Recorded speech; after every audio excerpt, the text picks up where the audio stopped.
People are trafficked into Australia, people are trafficked globally, and it really means that people are sold, people are bought and sold. Two Catholic nuns met in a coffee shop in Brisbane, and they said to each other, what can we do about human trafficking in Australia? This is becoming a global concern and we need to be involved. And the other thing they decided was that they wanted to produce a paper for a women's focused meeting in New York at the United Nations in January 2006. We try to build a network here in Australia. We're involved in community education. We do a very little bit of direct service, and we consider the work that we're doing with Alan's part of that direct service, because when we asked in the United Nations to look at some issues, one of them was about financial compensation for people who are trafficked into Australia.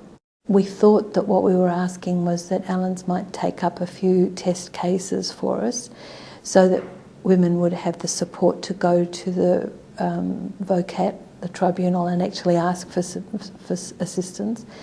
But then actually at that meeting, one of the Alan's people, Nikki Friedman, said, oh, actually, I think the question is broader. We actually need to think about what mechanism we'll use for getting that compensation. VOCAT might be one way, but there might be other ways.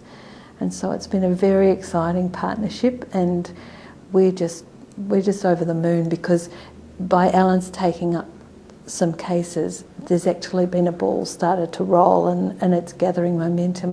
The women were trafficked into Australia. They basically remained prisoners, slaves if you like, kept in apartments and having to work out their contracts.